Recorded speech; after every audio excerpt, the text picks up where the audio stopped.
Hey guys, welcome to a brand new video of the Tech Buddies podcast YouTube channel. Today's video is going to be kind of a summary of the WWDC event which happened yesterday, and I'll try to cover the main highlights as quickly as possible.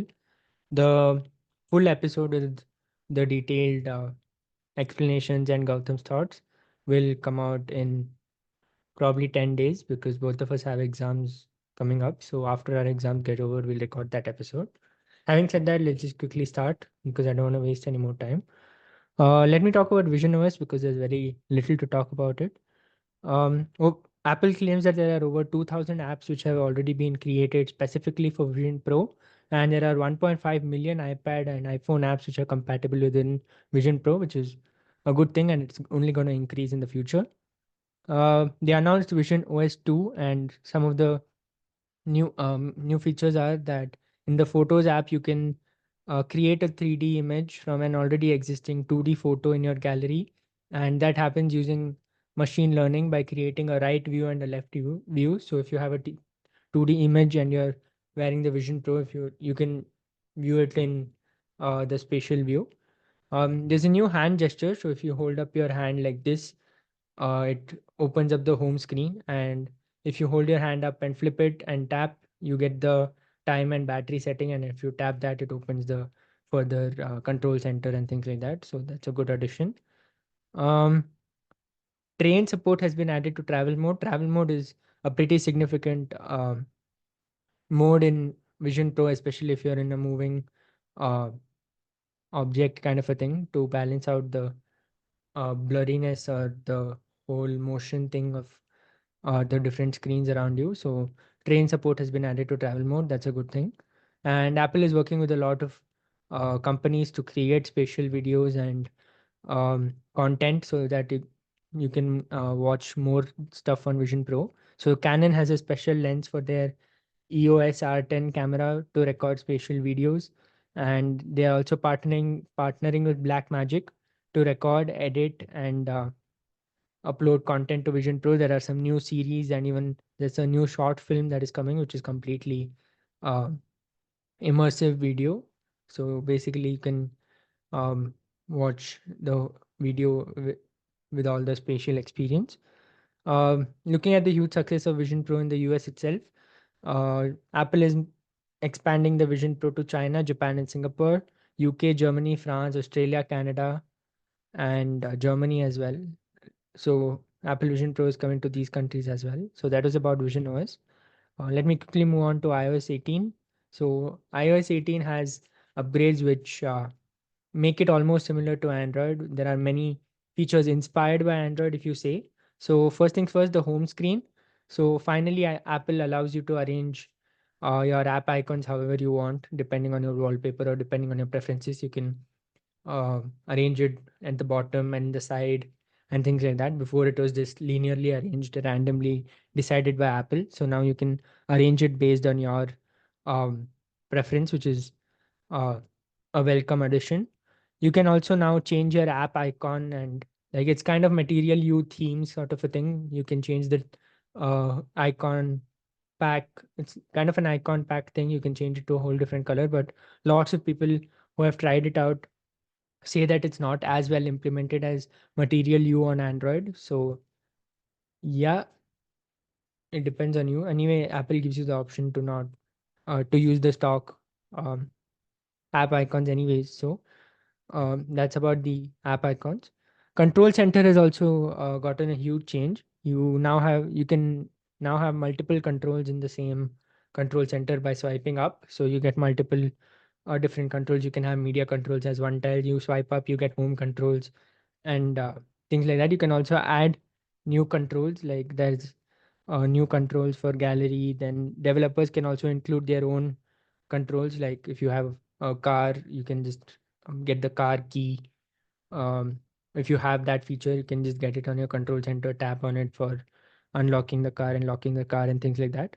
You can also resize the different tiles on the control center depending on uh, whatever you prefer. Like if you use something more, you can just enlarge it and it becomes easier to tap and things like that. um, the when in the lock screen, the camera and flashlight icons can also be customized to any other shortcuts. So that's a good addition. Moving on to privacy. So basically, Apple now allows you to lock an app and hide an app. So suppose you can hide an app is basically it goes into a hidden apps folder which is locked, so you access that from there. And lock an app is maybe you don't want your relatives, friends, or whoever you're giving your phone to do some work. Then you don't want them to access a certain app, so you can lock that app. And when you lock the app, it does not appear in the home screen. Home screen, of course, it doesn't appear in any of the searches, suggestions, notifications of that app don't come to. So that's a good thing. Coming to messages, iMessage finally gets RCS support. That's not a big thing for India, but it is for US. And all the other features of messages is also uh, specific to the US itself. So tapbacks is basically similar to reactions in WhatsApp. Now supports any emoji. Before it was restricted to very few. So now you can add any emojis in tapbacks. You can now schedule messages. Then there's also text formatting like strike through, break, bold, italics, and all of those.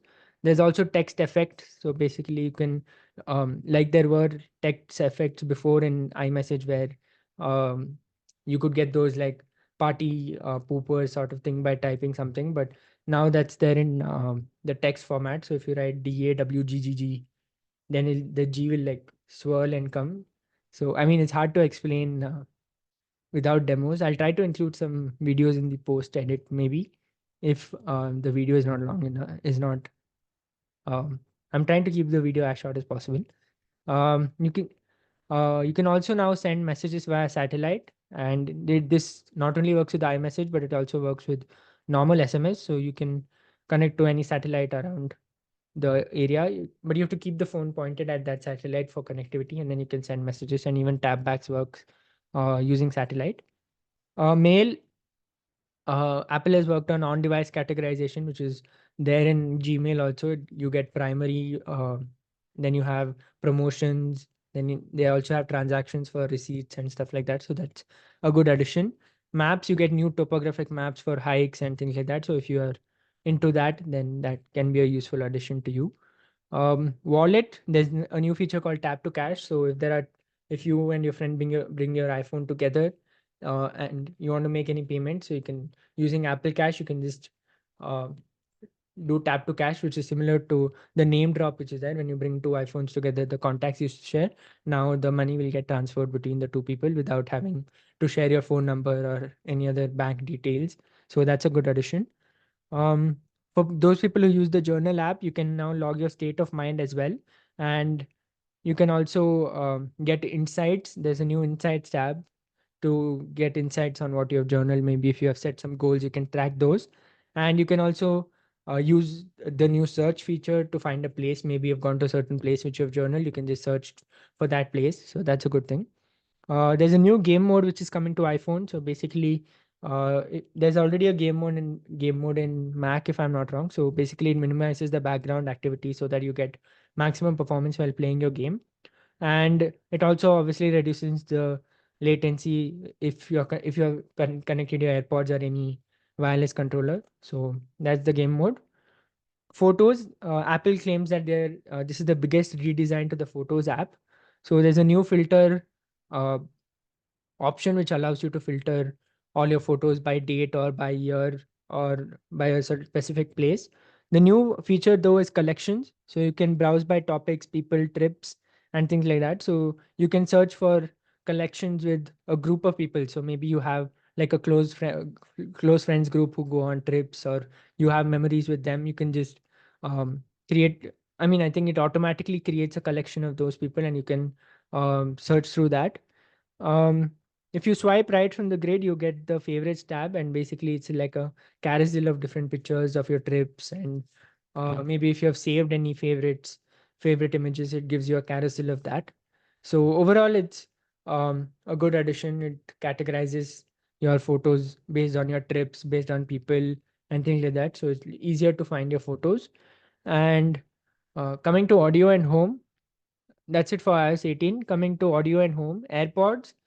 The new features for AirPods this year are a new gesture for the AirPods. So basically, if you're in a crowded place and you don't want to interact with Siri with your voice. So you can use shake your head to indicate yes or no to interact with Siri. So basically, the demo showed if you get a phone call and you want Siri call, like calls it out that you've got a phone call from so and so, you want to receive it, you can just do shake your head and say no, and it will disconnect the call. Or if you want to accept it, you can just shake your head and it will accept the call. Voice isolation has been added here also. I think it was there in the iPhones and it's still there. It was added in the iOS 17, I guess. So basically, it cuts down all the background noise. So that's a good addition. Um, Personalized spatial audio for games. So game developers can add like a personalized spatial audio, like there's a new partnership with Need for Speed or something like that. So maybe the a whole uh, like car sounds are boosted or things like that. So game developers can work with that, and you can get a better experience while gaming. um, TVOS also has some interesting features, but I don't know how relevant it is for India, considering most people don't use TVOS in India. Um, Anyways, now you get in TVOS, you get a new insight feature where you get to know information about the actor and character names and even the music. That's something which is already there in Prime Video inbuilt called X-Ray, where um, see which character is played by which actor, and music isn't there in that, but Insight has music as well. um, there's a new enhance feature which enhances the actor's audio and removes the background if you want that.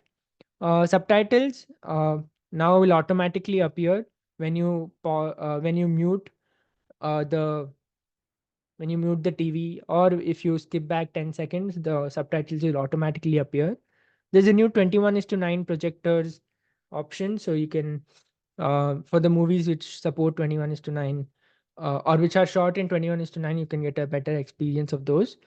For screensavers, there's a new portraits category where you can um, create your own portraits, and there's also a new Snoopy this thing which they have added. So basically, if the TV goes into screen save mode, Snoopy will come out and dance around your screen.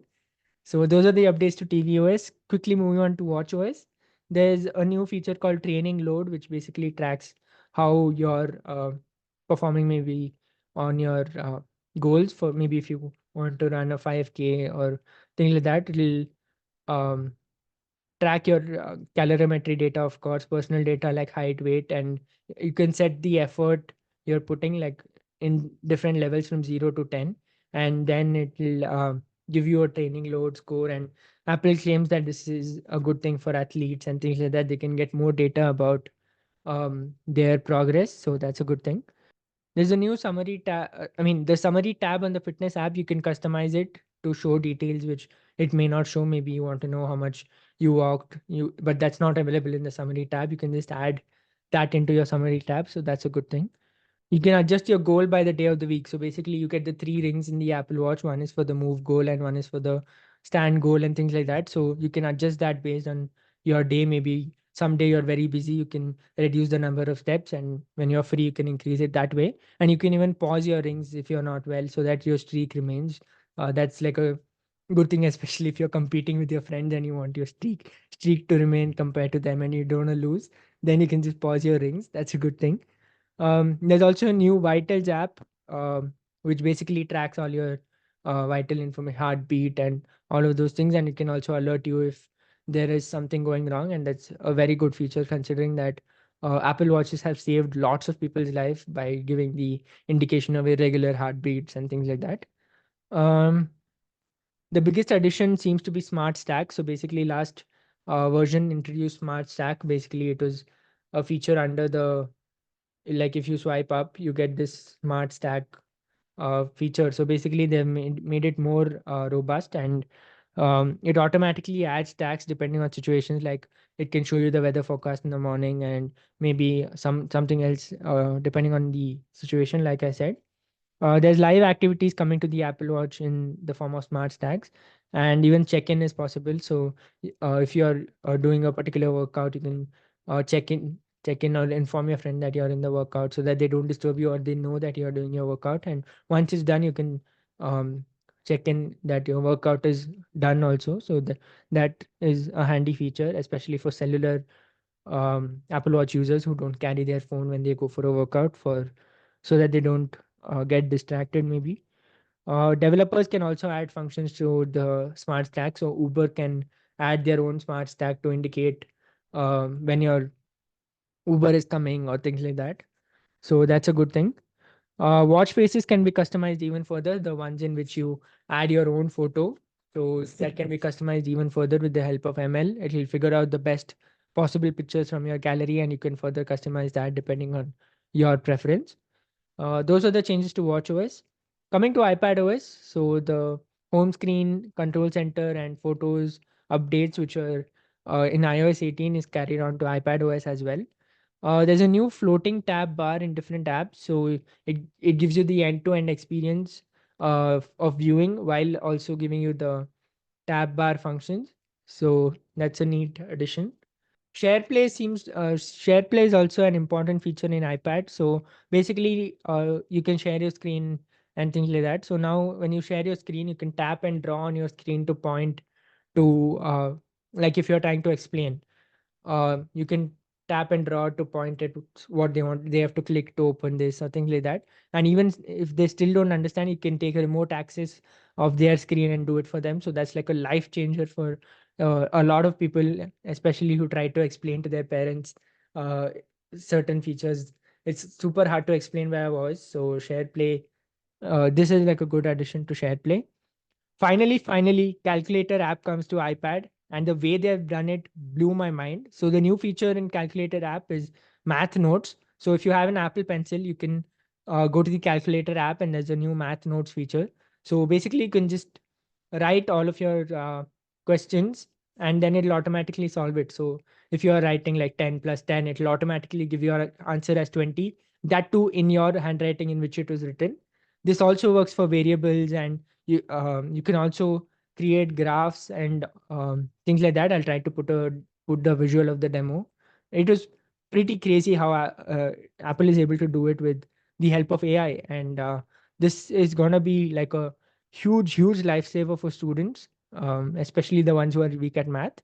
So calculator calculator app comes to iPad, and it's the biggest possible thing. And this is probably my favorite feature from the entire event, and it actually blew my mind. Uh, Smart script is another interesting thing for students who take notes. So basically, if you're making handwritten notes, obviously on your iPad, and you copy paste something from somewhere, the copy pasted text automatically converts into your handwriting, which is pretty good. Then if you do, like if you've written something and you don't want that particular part, you can just scratch over it, and it automatically gets erased. Spell checks also automatically changed into your handwriting, which is also a good thing. There's a new feature called no, okay. The other feature is if you have written something and you just want to add a particular word. So at that point where you want to add the word, you can just tap and hold the cursor and move it to the right. So all the other words which you have written move to the right, creating a space for you to write the word you missed. So that's a neat feature for all the note takers. So Smart Script is like a game changer for note takers. I think overall iPadOS has meaningful changes, especially targeted at students, and maybe share play features for even parents and grandparents, maybe who use iPads. Coming to macOS, this year's version of macOS is called Sequoia, and the first new highlight is continuity and with iPhone mirroring. So basically, your iPhone, you can mirror your iPhone screen on your Mac without it being on and without it being in reach as well. So basically, you can just have your iPhone screen on your Mac, which is a good thing. It's also available on Windows with Windows Phone Link app, but then that requires your Android phone to be on, as far as I remember. So this is a good thing that it works with your iPhone off. um Even notifications, like if you get any notification on your iPhone, it automatically syncs with your Mac, and the best part is you can tap on that notification and it opens up the iPhone screen instead of not doing anything, and you can catch up with like in the demo they showed. You get a Duolingo notification when you tap on it. It opens Duolingo on the iPhone screen on your Mac, with iPhone mirroring, and then you can continue your streak or whatever is there, and even the audio gets transferred from the phone to the Mac. So that's a pretty neat feature overall in terms of the ecosystem. There's also new tile window snapping. So when you drag a window to any part of the screen, it automatically snaps into tiles. So that's a good feature for maybe productivity if you want to organize your tabs and windows. Presenter preview is there during video calls. So, I mean, whenever you share your screen, you don't have to like clear everything out, and it gives you a preview. That's a decent thing. There's a new passwords app. So basically, all your passwords and all the other details, anything related to passwords, all gets into the new app. And the app is present for Mac, iPad, and iPhone, of course. And you also have a Windows app of passwords, which is linked via the iCloud keychain. This thing. So that's a neat feature. You have all your passwords at one place. Safari gets new features as well. So you get a new highlights feature with the help of ML. They're able to show the highlights. Maybe it's the summary of the web page or something like that. There's also a new reader mode. So sometimes an article can be like filled with ads and other things. So you can just go to reader mode. It'll bring the article in a clean view, and it also gives you the summary and table of contents in the side. So it becomes easier to read and understand. There's also new viewer mode. So as soon as the Safari app detects that you're playing a video, it just comes to the center of the screen, and you can quickly move between picture in picture mode and things like that. So you don't. It's kind of a full screen mode. Coming to gaming, that's a pretty big upgrade to in macOS Sequoia 2. So basically, there's a new game porting kit 2, which allows for more advanced games to be ported easily on Mac, not just to the Mac, even to the iPad and the iPhone. So because of this, obviously there are more games for the users now, and gaming on a Mac is going to be real. Some of the games they talked about was Frostpunk. Then there's also the other games, and Ubisoft is also coming with a bunch of new games like Prince of Persia, and the latest as the new version of which is coming up, Assassin's Creed Shadows, will now be available in the Mac as well, along with the PC and console versions, and it'll also come to the iPad. So that's a really good thing with the new the new game porting kit. Apple is allowing for more games to come, and hopefully more developers are also um, enticed into launching new games. So gaming on Mac is slowly becoming a thing. And with obviously with the M3 Pro MacBooks and things like that, you also have ray tracing, and GPU is also pretty powerful, so you can have a decent gaming experience. Those are all the updates to the softwares. But coming to the main part, uh, AI, which was expected, and like we predicted, AI, the full form of AI is Apple Intelligence. And I think to summarize, Apple Intelligence is basically a privacy focused sort of a implementation. And most of the tasks which are happening are done on device because of the capabilities which Apple has been building in their NPUs. Unfortunately, this is only going to work with um, devices which have the A17 Pro chip and the M series of chips. So basically, in terms of the iPhone, you get support for Apple Intelligence only in the iPhone 15 Pro and Pro Max right now. Um, so yeah, I think the features are almost the same as all the other um, whatever platform, all the other things like Google, whatever Google's offering. The advantage Apple has is the personal context. So basically, since everything is happening on device, Apple can take your personal data, and they say that it's not going to the cloud or anything like that. So basically, since everything is happening on device, um, it can use personal context and help in improve your experience better. Um Related to Apple Intelligence, the main thing is Siri. So 13 years later, Apple's goal of Siri being the best uh, virtual assistant, I think, seems to be coming true, and the huge changes to Siri make it super powerful. I think even better than Google Assistant at this point. So you can Siri is now not like a bubble. It just becomes like a your whole screen glows up. So you can um, first things first. I think you can use type now for Siri. Like if you're in a crowded place and you don't want to use your voice, you can type to Siri. So that is there. Um, you double tap at the bottom of the screen when Siri is on, so you get type to Siri. The other thing is on-screen awareness. So Siri knows what you're doing on your screen. So depending on that, you can ask it to do things better. And in-app actions is another thing which they showcase. So basically, you can ask it to do different things on the app. Like one of the demos, it asked about the weather in certain place, and then you can schedule a hike on your calendar about it. And it can also go to maps and figure out how much time it will take uh, to complete the hike. Or the other example where if you want to pick your grandmother from the airport, so basically, no, mother from the airport. So basically, it'll go through your text and tell you what time is the flight landing, and if you have any plans for dinner that is made, it'll also show you that. And it can also track the so basically it tracks the flight in real time from the ticket email which is there. So that's like a lot of stuff going on behind the scenes for this to happen. um, Writing tools is similar to what's there on Google. You can obviously change the tone, the different like for it can proofread it and rewrite format, all of those things. Genmoji is a new thing. You can create Genmojis right from the keyboard on device. So basically, you can create your own emojis. Maybe if you want a squirrel running on a treadmill, that's something it can do.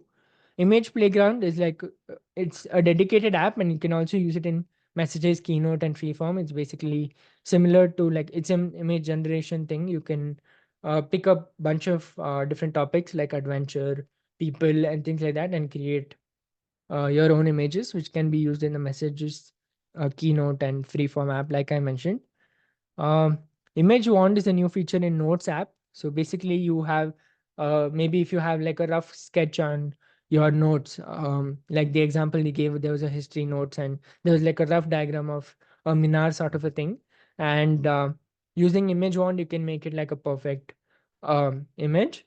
You can also like include images in like an empty space. So if you use Magic Wand in an empty space, it will take context from the text that's near it and it will create an image to suit that particular place. So that's a good thing.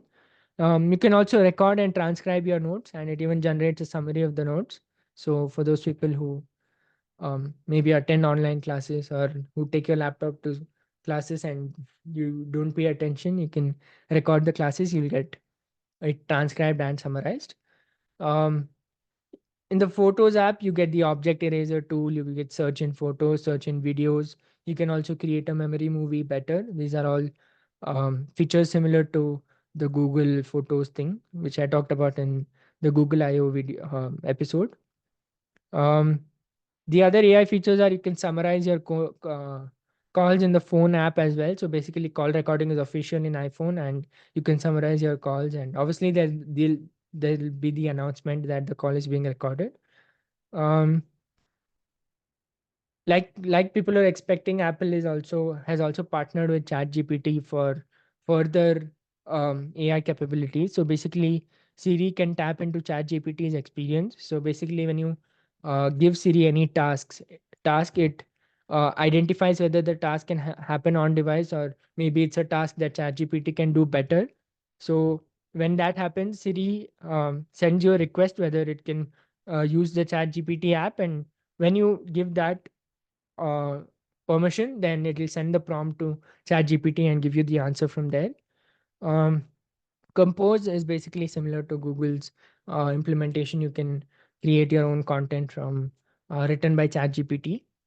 Um, Overall, yeah, these were all the major announcements of WWDC. There's also like a lot of APIs for developers who want to create new features for maybe the smart stack on the Apple Watch or things like that. Another thing I forgot to mention about the AI was probably that y- uh, with the help of the personal context thing, it can sort your notifications better, which can be a huge advantage for a lot of people. I think having said that, I don't know how long this recording is. Hopefully, it's as short as possible.